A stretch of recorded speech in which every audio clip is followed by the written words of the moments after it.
এখানে একটা কথা, যদিও মাগরিবের সময় হয়েছে, কিন্তু আপনার কাছ থেকে আমরা বিষয়টা সমাধান চাই।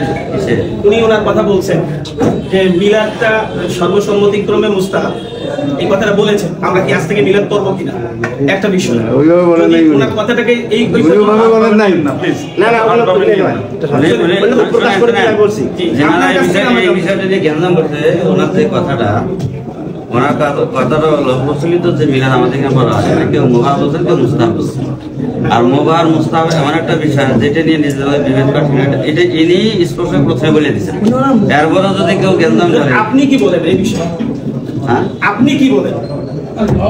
মিলাদকে আমরা অস্বীকার করি না, কিন্তু প্রচলিত যে মিলাদ, এই মিলাদের পক্ষে না বিপক্ষে এই কথাটা আপনি স্পষ্ট করবেন আজকে মজলিসে, যেহেতু এটা বাহাসের মজলিসে নয়, এই বিষয়টা আপনি স্পষ্ট জাস্ট আলোচনা। জি, জাস্ট আলোচনা। এবং দ্বিতীয় আরেকটি বিষয়, সেটা হচ্ছে আল্লাহ রাসূলুল্লাহ সাল্লাল্লাহু আলাইহি সাল্লাম নূরের তৈরি না মাটির তৈরি, এটার কোন আকীদার ভিতরে আপনি? তৃতীয় আরেকটা বিষয় হচ্ছে আল্লাহ রাসূলুল্লাহ সাল্লাল্লাহু আলাইহি সাল্লাম আজিম নাজির, সর্বত্র বিরাজমান, তিনি সর্বত্র বিরাজমান কি না, এই বিষয়টা আজকে আপনি একটু স্পষ্ট করে দিবেন। আর চতুর্থতম একটা বিষয় হলো আল্লাহ রাসূলুল্লাহ সাল্লাল্লাহু আলাইহি সাল্লাম গায়েব জানেন কিনা। এই কয়েকটা বিষয় যদি স্পষ্ট করে দেন আপনার আকীদার বিষয়টা, তাহলে আমাদের বিষয়গুলো বুঝতে সহজ হবে। এগুলো নিয়ে বেশি গিয়ে চলতেছে আমাদের এই কয়টাই থাক, আমি শর্টকাটে বলি। আর এটা নিয়ে বিস্তর আলোচনা করতে গেলে কিতাবের প্রয়োজন আছে, সময়ের ব্যাপার। আমি আমার অবস্থানটা বলে দিই যে মিলাদ কিয়ামের বিষয়টা হলো আমাদের আহলে সুন্নাত ওয়াল জামাতের আইম্মায়ে কেরাম, মুহাদ্দিসিন, ফুকাহা, ফুজালা যারা ছিলেন, এনাদের বক্তব্য আমার জানা মতো 140 জনের উপরে মুস্তাহিদ এবং হাফিজুল হাদিস তবকার বড় বড় ইমাম, ওনারা এই মিলাদ এবং কিয়ামকে মুস্তাহাব, প্রচলিত মিলাদকে মুস্তাহসান, মুস্তাহাব বলছেন। আর মূল মিলাদ তো সুন্নাহ, মূল যে মিলাদের তাজকিরা, এটা তো সুন্নতে, এটা তো সুন্নাহ। কিন্তু প্রচলিত মিলাদকে ইমাম ইবনে হাজার আসকালানী রাহমাতুল্লাহ আলাইহি, ইমাম সুয়ুতী সহ 140 জনের উপর ইমাম, যাদের উপরে কলম ধরা বা তাদের ফায়সালা বাইরে চলার আমাদের কারো কোনো সুযোগ নাই। কেউ হানাফি, কেউ শাফি, কেউ হাম্বলি, কেউ মালিকি, চারো মাযহাবের। এবং আপনারা যদি ভাই হিসেবে ভালোবেসে যোগাযোগ রাখেন, আমি সেটা সহযোগিতা করবো আপনাদেরকে দেওয়ার জন্য। এইগুলো আমরা এটা মুস্তাহাব মনে করি। আর এই মুস্তাহাব আইম্মায়ে আহলে সুন্নাত বলছে যে মুস্তাহাব মনে করি। কেউ মিলাদ না পড়লে তার ব্যক্তিগত ব্যাপার, এটা করে সে গুনাহগার হবে না, করলে এটা সওয়াব হবে। এটা বিরোধিতা করা মূলত হলো এই ফিতনার মূল কারণ। যারা মিলাদ পরে পড়বে, যারা পড়ে না পড়বে না, কিন্তু পরস্পরের বিরোধিতা করলে তখন এটা ফিতনা হয়। এই হলো আমার মিলাদ নিয়ে অপিনিয়ন। রাসূল করিম সাল্লাল্লাহু আলাইহি ওয়াসাল্লামের এই নুরানিয়াতের বিষয়টা, এটা হলো, এটাও আহলে সুন্নাত ওয়াল জামাতের আইম্মায়ে কেরাম, ইমাম ইবনে হাজার মক্কি, ইমাম জালালউদ্দিন সুয়ুতী, তারপরে মোল্লা আলী কারি হানাফি, আরো যত আইম্মায়ে কেরাম, ইমাম সাখাবী, অন্যান্য ইমামরা, তিনারা বলছে রাসূল পাক সাল্লাল্লাহু আলাইহি ওয়াসাল্লামের নূর মুবারক সর্বপ্রথম আল্লাহ তাআলা সৃষ্টি করছেন।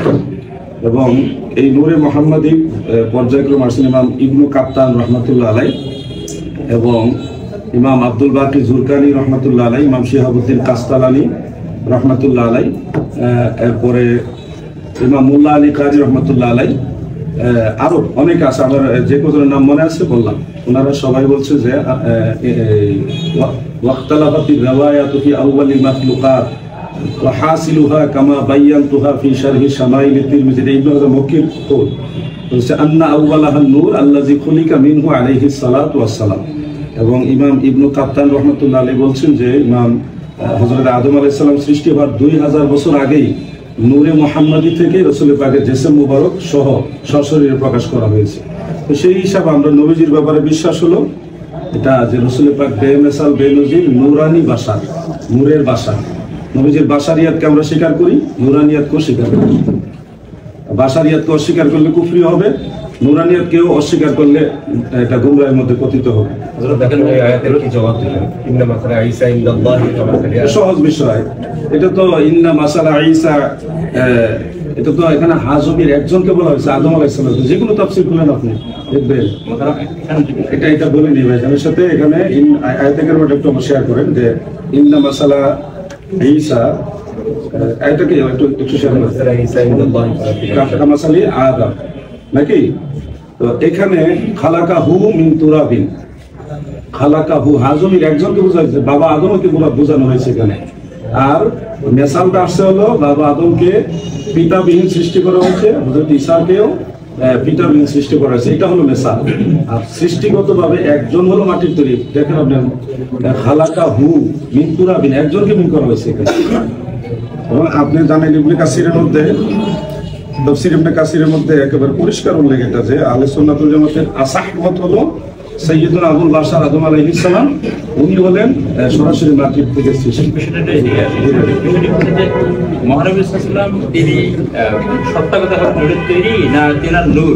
এটার আওয়ালমা খলাকাল্লাহু নূরি, আমার জামা আর আমি সমান না, আমার জামা আর আমি সমান না। তা মহানবী সাল্লাল্লাহু আলাইহি ওয়াসাল্লাম সত্যগতভাবে জাতিভাবে নূরের তৈরি নাকি হুসালামের নবুয়ত এবং রিসালাতের যে বিষয়ের নূর দেওয়া হয়েছে, কদ জাআকুম মিনাল্লাহি নূরুন ওয়া কিতাবুম মুবিন, এখানে যে রিসালাতের ব্যাপারে বলা হচ্ছে, নবুয়তের যেটা জ্যোতি, একটা লাইট আছে, এটাই উদ্দেশ্য না এই লোকটাই উদ্দেশ্য যে ওনাকেই মানে জিসমটা উদ্দেশ্য, যেটাকে নূরে মুজাসসাম বলা হয় আর কি। আইম্মায়ে আহলে সুন্নাত ওনারা রাসূলের পাকের জিসম মুবারক থেকে নূর বুঝাইছে, লিআন্নাহু কানা নূরান লাম ইয়াকুন নূরা লাহু জিন্নুন ফি শামসিন ওয়ালা কামার, লিআন্নাহু কানা নূরান। এটা ইমাম সাহাবী বক্তব্য, ইমাম সুয়ুতী। আমরা ইমাম সাহাবীটা প্রাধান্য দেব না, সরাসরি কোরআনকে প্রাধান্য দেব? তাহলে ইন্নামা আনা বাশারুম মিসলুকুম ফাইদাইয়া ভাইজান বিতর্ক যাইতে না, বিতর্ক না, ইন্নামা আনা বাশারুম মিসলুকুম।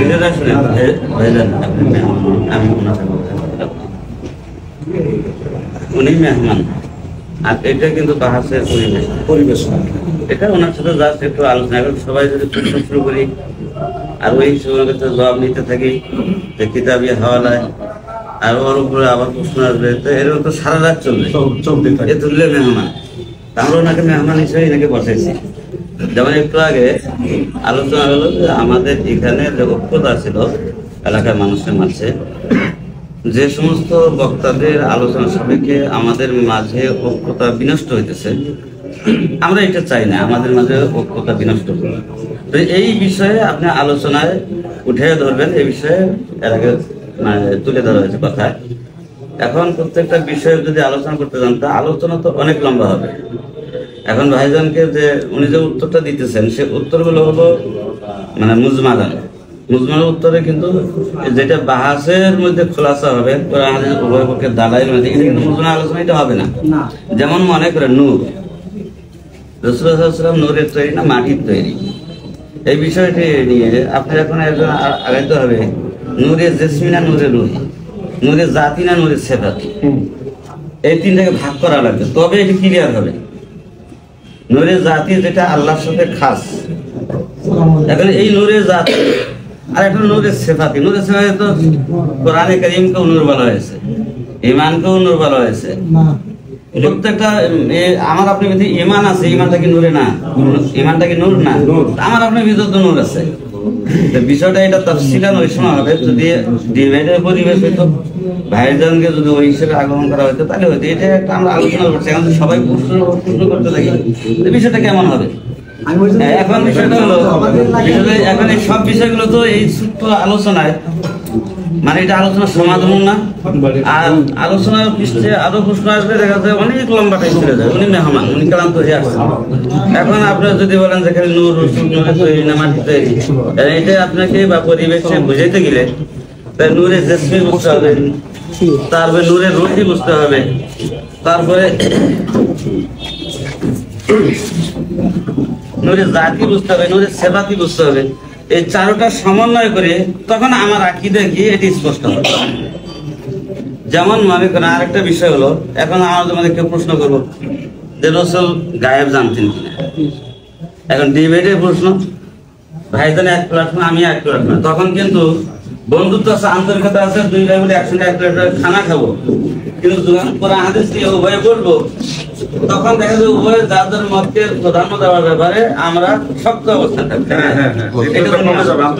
এখন মনে করেন এমনি আবার একসময় এক প্লেটে খানা খাবো, এটা ঠিক আছে, কিন্তু মেহমান হিসেবে আসতেন।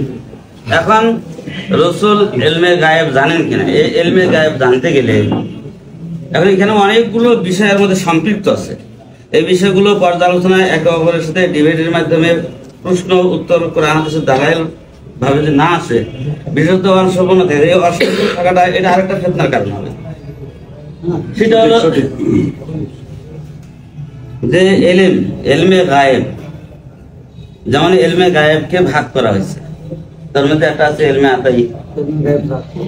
ইলমে আতাই এলমে জাতি, এলমে আতাই, এলমে জাতি আর এলমে আতাই, এলমে জাতি একটা বিশেষ জাতির জন্য খাস। হ্যাঁ, এলমে আতাই যেটা আল্লাহ পাকের পক্ষ থেকে কাউকে দেওয়া হয়েছে। এখন এই প্রসঙ্গে অনেক প্রশ্ন আসবে যে এখানে আলিমুল গায়েব বলতে এলমে জাতির আলিমুল গায়েব না এলমে আতাইর আলিমুল গায়েব, এই বিষয়ে আলোচনা দরকার।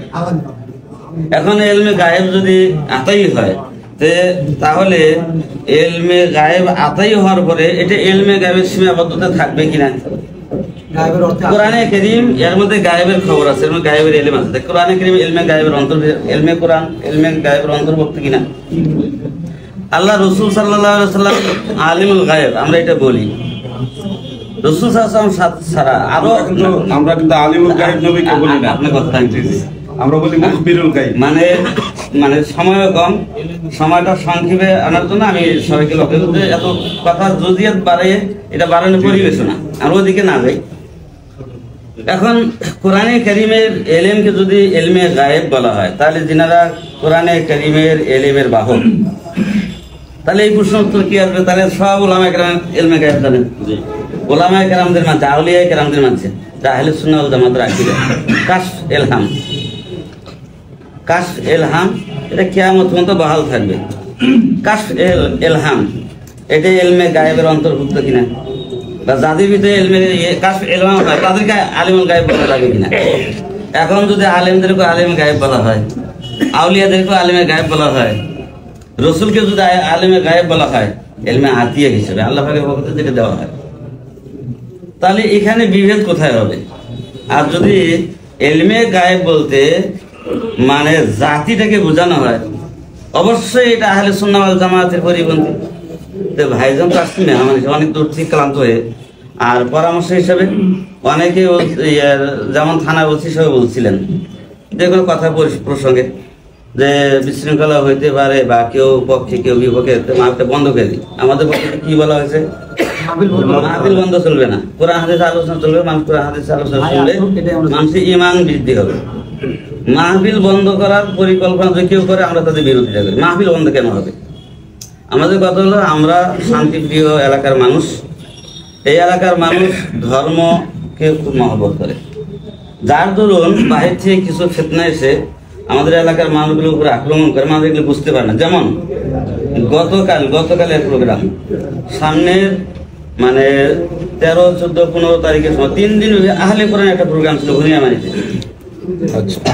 আহলে কোরআন আমাদের কুড়িগ্রাম জেলায় এর প্রোগ্রাম ছিল না, হঠাৎ করে কে বা কারা এই প্রোগ্রামটা নিচ্ছে। গতকাল আমি একাই গেছি, এই কথা বলতে এটা বন্ধ হয়ে গেছে। যেটার দ্বারা, যে আলোচনার দ্বারা, যে প্রোগ্রাম দ্বারা মানুষের ঈমান আকীদার ঝুঁকিতে পড়বে, অবশ্যই আমাদের বিষয় আহলে হাদিসদের ব্যাপারে অবশ্যই কঠিন থেকে কঠিন পদক্ষেপ আমাদের থাকবে। ভাইজান শুরুতে এসে একটা সুন্দর কথা বলছেন যে উলামায়ে কেরামদের মন মগজ মাওয়াফিক। সেটা হলো যে এই একটা পরিবেশের মধ্যে যে সময় দুনিয়ার ফিতনা, আমরা চাই ঐক্য, আমরা নিজেদের মধ্যে বিভেদ দূরত্ব এটা পয়দা হয়, এরকম পরিবেশ চাই না। এটা কিন্তু আমাদেরও চাওয়া। ভাইজানের কাছে উনি মেহমান, আমরা মেহমানের সম্মান ওনাকে রাখি, এই মানে বিষয়টা আমাদেরও তামান্না। এখন যে কারণে আমাদের এলাকার মধ্যে আজকে মসজিদ বিভক্তি হয়, ঈদগাহ বিভক্তি হয়, সমাজ বিভক্তি হয়, বিয়ে শাদী বিভক্তি হয় এবং কাদা ছুড়াছুড়ি, যেমন সুন্দর একটা কথা বলছেন, ঐক্যের সময় আমাদের মধ্যে ছোট ছোট জুজিয়াত বিষয়গুলো নিয়ে এমন মতানৈক্য, একজন আরেকজনকে কাফেরও বলতেছে। আমরা অদ্দূর না যাই তো যে পরিবেশে যে আলোচনাগুলো কেন্দ্র করে আমাদের শান্ত পরিবেশের মধ্যে একটা অশান্তির আগুন জ্বলে ওঠে, মসজিদের মধ্যে বিভক্তি হয়, ঈদগাহের মধ্যে বিভক্তি হয়, এই আলোচনাগুলোর ব্যাপারে আপনি আমার ভাই, আমাদের উলামায়ে কেরাম সবারই ভাই, আপনি একজন যোগ্য আলেম। আমরা আপনাকে কুড়িগ্রাম জেলার সমস্ত উলামায়ে কেরামদের পক্ষ থেকে মেহমান হিসেবে যথাযোগ্য সম্মান প্রদান করি। আপনার কাছে একটা অনুরোধ থাকবে, আপনার আলোচনাটা এই ঢাঁচের হবে যে আলোচনার পরিপ্রেক্ষিতে প্রথমে বলা হয়েছে যে আমাদের মধ্যে ঐক্যের বন্ধন অটুট থাকে, বিভক্তি হয়, এরকম আলোচনা না করার ব্যাপারে অনুরোধ। আপনার অনুরোধ যথাযথ মূল্যায়ন করা হবে ইনশাআল্লাহ। আর কিছু মানুষ আছে, ওই হযরত ঈসা আলাইহিস সালাম বলছেন, আমি আল্লাহ পাকের হুকুমে মৃত মানুষকে জীবিত করতে পারি, সাধারণ মানুষকে বুঝাইতে পারি না। তাহলে বোঝা গেল মৃত মানুষকে জীবিত করার থেকেও সাধারণ মানুষকে বোঝানো বড় কঠিন।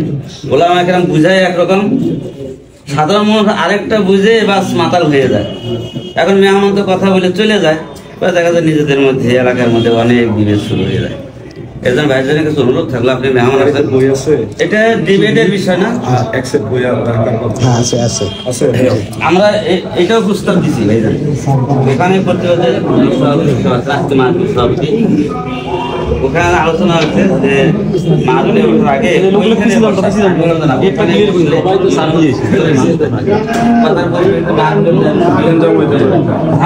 মাহফিলের ক্ষতি হয় এমন কাজ করা যাবে না। যদি হয় আমরা এখানে ঘরোয়া কোনো ডিবেট না, আমরা মেহমানের সাথে এখানে ঘরোয়াভাবে বসে কিছু কথা বলবো এবং আমাদের এলাকার চিত্রটা আমার কাছে তুলে ধরবো। আপনি একমতের সাথে কৌশলের সাথে আমাদের দূরত্ব যেন না হয়, দূরত্ব কমে আসে, এই ব্যাপারে আপনি আলোচনা করেন। নিশ্চয়ই। আমি কিছুদিন আগেও তো মাওলানা আলী হাসান সভা, উনি দাদা রাহুলের সাথে যখন ডিবেট হইল না অনলাইনে, তখন তো উনি সিলসিলাতুল জাহাবিয়া এটা উনি পরিপূর্ণভাবে ফোকাস করে তুলতে পারে নাই, যার কারণে লামাজহাবিরা ব্যাপকভাবে প্রচার করছিল যে ওসামা সাহেব হেরে গেছে। তখন কিন্তু আমি ওনার পক্ষে দাঁড়াইয়া সিলসিলাতুল জাহাবিয়ার 6টা যে সিলসিলা আছে সবগুলো আমি তুলে ধরছি এবং ওনার রাজা রাহুল যে সনদটা বলছিল ওইটা যে সিলসিলাতুল জাহাব না, ওইটা আমি ওনাকে ক্লিয়ার ভাবে বুঝাই দেওয়ার পরে কিন্তু সবার কাছে বিষয়টা মেসেজ গেছে না ওসামা সাহেবের বক্তব্য সঠিক। তো আমরা মাযহাবের স্বার্থে আমি আমার অবস্থান থেকে সবসময় চেষ্টা করি যে লামাজহাবকে প্রতিরোধ করি। সেক্ষেত্রে আমি কওমি না আলী এগুলি দেখি না। কিছু বিষয় আছে ভাইজান এরকম পরিবেশও না, আমরা আরো খাস মজলিসে বলবো, সেখানে বসে আলোচনা করবো। যেমন ইলমে গায়েবের ব্যাপারে হুজুর যে কথাগুলো তুলছেন, আমি যত শুনলাম হুজুরের সাথে আমি 5 মিনিট কথা বললে দেখা যাবে হুজুরের যেই আমিও সেই, মানে ইলমে গায়েব, আমরা তো গায়েবে জাতি রসুলের পাক এটা তো আমরা দাবি করি না, আমরা বলি গায়েবে আতাই, যেটা এটা নবীজিকে আল্লাহ তাআলা দান করছে। এবং নবীজিকে আলিমুল গায়েব বলি না, আমরা বলি মুখবিরুল গায়েব, গায়েবের সংবাদদাতা। দেখা যাচ্ছে আমাদের মতো দূরত্ব কিন্তু তেমন কিছুই না, দূরত্বটা হলে একসাথে বসলেই শেষ। একটা বিষয় জানতে খুব ইচ্ছা, একটু আগে উনি বলছেন যে মিলাদ, মূল মিলাদ বলতে উনি কি বুঝাইছেন, এটা আমাদের কাছে একটা মেসেজ চলে আসছে অলরেডি। মূল মিলাদ বলতে উনি আসলে যে মিলাদ গুলো হয় এগুলো বুঝাইছেন না, রাসূল সাল্লাল্লাহু আলাইহি ওয়াসাল্লামের জিন্দেগি আলোচনা করাকেই বুঝাইছেন। স্পষ্ট করে আমি একটু বলছে, উনি বলছেন তো এই জন্য বলি। আর দ্বিতীয় নম্বর কথা হলো, আপনার কয়েকটা আলোচনা পাওয়া যায় যে চরমনাইরা ডিবেটে হেরে গেছে, একটা আলোচনা আমার কাছে এখনো ভিডিও আছে। কেউ হয়তো আপনাকে ট্যাগ লাগায় পড়ছে, কিন্তু আপনার আলোচনাগুলো এই কোয়ালিটির আসছে। দুই দিকে চরমনাইয়ের সাথে আমার কখনো ডিবেট হয় না, দুই দিকে মাহফিল, রাস্তার এদিকে আর ওদিকে, এটা মাহফিল, এটা ডিবেট না। এরপরে যে প্রশ্ন করছিল আমি বলি আপনার কথা আমি বলে দিই, আপনি বলবেন, কথাটা শেষ করি। এখন কওমি হোক আলিয়া হোক, বিশেষ করে জাকাত ফিতরার টাকা খেয়ে এরা বড় হয়েছে, এইরকম কোন বক্তব্য ভবিষ্যতে দিবেন কিনা, এটা আমার এটা আমি তো কেন বলছি, কাদেরকে বলছি আমি খুলাসা করছি। আর চরমনাইয়ের সাথে প্রশ্ন এসেছিল আমাকে খুলনা রূপালী ব্যাংকের সামনে হাই রোডের উপরে করছিল যে যার পীর নাই তার পীর শয়তান। তখন আমি আত্মীয় দরবারের দায়িত্বশীল, তখন আমি বলছি এই কথা, ওনার যে আমার জিজ্ঞাসা করছিল এটা কোন কিতাবে আছে, আমি বলছিলাম চরমনাইয়ের কিতাবে আছে। তো চরমনাইয়ের কিতাবের নাম বলে দিছি, বাস ঝামেলা শেষ হয়ে গেছে। এটা তো ডিবেট না, মারামারিও না, সংঘাত না, গেঞ্জামও না। প্রশ্ন করছে আমি উত্তর দিয়ে দিছি, বাস শেষ। যাওয়ার পরে দেখবেন যে হাইলাইট হলো ইলমে গায়েব,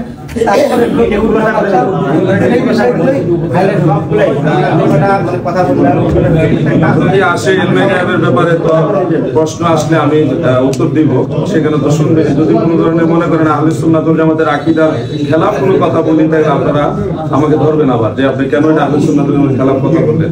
আর আমি তো বলেই গেলাম যে গায়েবের জাতি নবীজি জানে, এটা আমরা বলি না। নবীজিকে আলিমুল গায়েব মনে করি না, আমরা মুখবিরুল গায়েব মনে করি। নবীজি গায়েবের সংবাদদাতা, তো এটা তো এটা নিয়ে তো একতলাপ নাই। আমাদের আপনার বক্তব্য হ্যাঁ বাস, কিন্তু এখন অসুবিধা নাই। হুজুর আমার বই সব কালকে মাহফিল থেকে সব নিয়ে গেছে, মানুষের মানে নাই, আরো কিছু বই আছে, সবাইকে দেওয়া সম্ভব না। সবার পক্ষে আমি হুজুরকে অ্যাকসেপ্টটা কিছু বই দিয়ে গেলাম হাদিয়া। আশা করি এগুলি দেখলে হুজুর আমার সম্পর্কে একটু আমার আকীদাটা কি, আমার কোন পথে আমি চলতে সেটা হুজুর একটা আইডিয়া করতে পারবে। হুজুর কাজ দিয়ে ছিল দিয়ে গেল।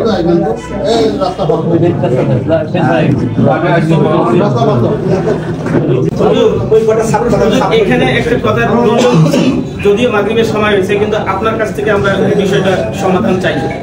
উনি ওনার কথা বলছেন যে মিলাদটা সর্বসম্মতিক্রমে মুস্তাহাব, এই কথাটা বলেছেন। আমরা কি আজ থেকে মিলাদ করবো কিনা একটা বিষয়, ওনার কথাটাকে এই বলেন নাই না প্লিজ, না না প্রকাশ করে দিলাম বলছি এই বিষয়টা যে জ্ঞান করতে ওনার যে কথাটা, ওনার কথাটা হলো প্রচলিত যে মিলাদ আমাদের এখানে বলা হয়, কেউ মুবাহ বলছেন, কেউ মুস্তাহাব বলছেন। আর মুবাহ আর মুস্তাহাব এমন একটা বিষয় যেটা নিয়ে নিজেদের বিভেদ করেন, এটা ইনি স্পষ্ট প্রথমে বলে দিচ্ছেন। এরপরে যদি কেউ জ্ঞান করে, আপনি কি বলেন এই বিষয়ে? হ্যাঁ আপনি কি বলেন? আচ্ছা আমাদের ঠিক আছে ঠিক আছে, বিষয়টা হলো শুনেন, মুবাহ এবং মুস্তাহাব এমন একটা দরজার ইবাদত, আমাদের আকাবিরিনদের মধ্যে অনেকে পড়ছেন, কিন্তু একটা মুবাহ জিনিসকে যদি কেউ ওয়াজিব মনে করে করে, লাজিম মনে করে করে, অবশ্যই এটা প্রতিরোধ করতে, এটা বেদাত। আর যদি মুবাহ ইবাদতকে, মুবাহ বা মুস্তাহাব বিষয়কে তার স্তরে রেখে কেউ করে, এটা জরুরি মনে করে, না করলে গুনাহ হবে, না করলে ঈমান নষ্ট হয়ে যাবে, এইরকম আকীদা না। বরঞ্চ এটা মুবাহ স্তরে রেখে, যদি এটা শুধু মিলাদ কেমন না, আরো অন্যান্য ইবাদত যে বিষয়গুলো মুবাহ দরজার আছে, সেই আবাদতগুলো যদি মুবাহ দরজার থেকে আরো বাড়াইয়া কেউ ওয়াজিবাতের দরজা নিয়ে যায়, লজুমের দরজা নিয়ে যায়, তাহলে অবশ্যই এটা প্রতিরোধ করা দরকার, এটা বেদাত। এবং শুধু বেদাত, এর এক শক্ত বেদাত। আর যদি এটা মুবাহ, মুস্তাহসান এই দরজায় যদি থাকে, তাহলে এটা অনেকে যেমন করছেন, আগেরও ওলামা একরাম করতেন, সেই হিসাবে কেউ যদি করতে পারে, এটা আমাদের ওলামা একরাম, এখন আমিও একমত হুজুরের সাথে। এটা হুজুর কেউ যদি সারা জীবন এটার মধ্যে হুজুরের সাথে আমাদের কথা, হুজুরের সাথে আমাদের কথা তখনই টক্কর হয়েছে, ভাই শুনেন, হুজুরের সাথে আমাদের কথা তখনই বিবাদ হতো, আপনি না বললো বা কেউ বলতে আমরাই ধরতাম। হুজুর যদি বলতেন যে প্রচলিত মিলাদ এটা করতেই হবে, এটা না করলে মানে পূর্ণতা হবে না, এটা আমরা এটা জরুরি মনে করি, যেটা করতে হবে, এটা মুসলমানের শান, এটা ইসলামের একটা ইবাদতের অঙ্গ প্রমাণিত, এটা না করলে গুনাহ হবে, এই কথা যদি উনি বলতেন, তাহলে আমরা ওনাকে সাথে ধরতাম। যেহেতু উনি প্রথমে কথাটা হালকা করেছেন, কোথায় যে মিলাদ এটা মুস্তাহসান মুবাহ একটা বিষয়, এই ছোট ছোট বিষয়গুলো নিয়ে আমরা নিজেদের মধ্যে বিভেদে গিয়ে নিজেদের মধ্যে বন্ধুত্বের দূরত্ব হয়তো না, এটা প্রথমে উনি বলে দিয়েছেন। এখন এই কথাটা এত হালকা করে বলছেন, যার উপরে দ্বিতীয়বার কথা প্রশ্ন করে, এটা সময় নষ্ট করে, এটা আমি মনে করি। আসলে আমাদের কথাটা এই পর্যায়ে ছিল না, যে পর্যায়ে ছিল সেটা হলো যারা ওনাকে নিয়ে আসতেছিল, আমরা জানি রাজারবাগ দরবারের কিছু কিছু ভাই, এই বিষয়টাও ওনাকে বলা হয়েছে। আমাদের মধ্যে বিভেদ কিছু মানুষের আলোচনা পরিপ্রেক্ষিতে যারা মেহমান ওনার কথা বইলা যান, এবং এই কথা আরেকভাবে বিভেদ সৃষ্টি করে, এই কথাটা বলা হয়েছে। মিলাদের মধ্যে মিলাদের মধ্যে এক মজলিসে মিলাদ পড়াবে, আমি মিলাদ করবো না, এটা আপনি যেভাবে বললেন এটা মুবাহ হিসাবে ধরা হলো, এটা হুজুরের কথা মনে করে মিলাদ, আমাদের কোনো আপত্তি নেই। আমি দরুদ শরীফ পড়তেছিলাম বসে, কিন্তু ওই মজলিস থেকে আমাকে বলা হলো এ বেয়াদব, রাসূলের সাথে বেয়াদবি করতেছে, ও দাঁড়াইতেছেন। এটা কোনো আওয়ামদের কথা। আমাদের বক্তব্য হলো, কেউ যদি সারা জীবনও মিলাদ না পড়ে, এটার জন্য সে সগীরা গুনার অধিকারীও হবে না, কিন্তু পড়লে সওয়াব হবে। মজলিস থেকে না দাঁড়াইলে এটা আওয়ামদের বক্তব্য, এটা আমরা দলিল হিসেবে দেব না।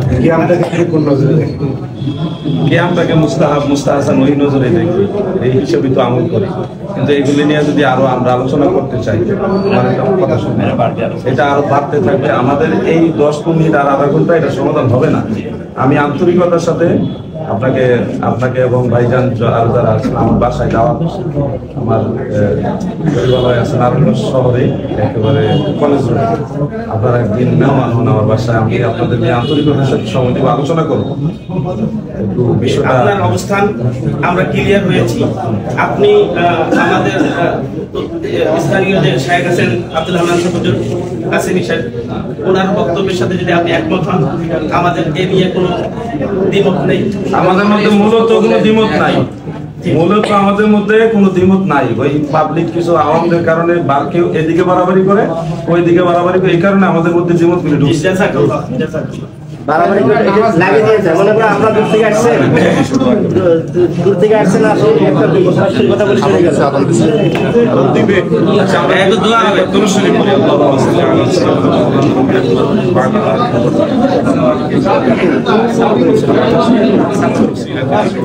কথা না বলি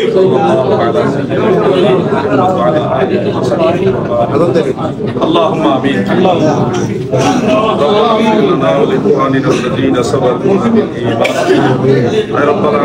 আমাদের জীবনে জানা অজানা সমস্ত গুনাহ খাতা মাফ করে দেন আল্লাহ, আমাদের দুনিয়া ও আখিরাত সহজ করে দেন আল্লাহ। হে আল্লাহ, আপনার আযাব থেকে বাঁচার মতো কোনো শক্তি আমাদের নাই, আমরা আমাদের নিজেদেরকে আপনার কাছে সুপুর্দ করলাম। আপনার হাবিবের উসিলায় আমাদের দুনিয়া ও আখিরাতকে আপনি সহজ করে দেন আল্লাহ। আমাদের মা বাবা দাদা দাদি নানা নানি আপনজন যারা কবরবাসী হয়েছেন তাদের সবাইকে আপনি দয়া করে মাফ করে দেন আল্লাহ। আল্লাহ তাদের কবরগুলো জান্নাতের বাগান বানায় দেন আল্লাহ। উলামায়ে আহলে সুন্নাতের হাজিরিকে আপনি দয়া করে কবুল করেন। ওয়া সালামুন আলাল মুরসালিন ওয়াল হামদুলিল্লাহি রাব্বিল আলামিন। বিহাক্কি লা ইলাহা ইল্লাল্লাহ।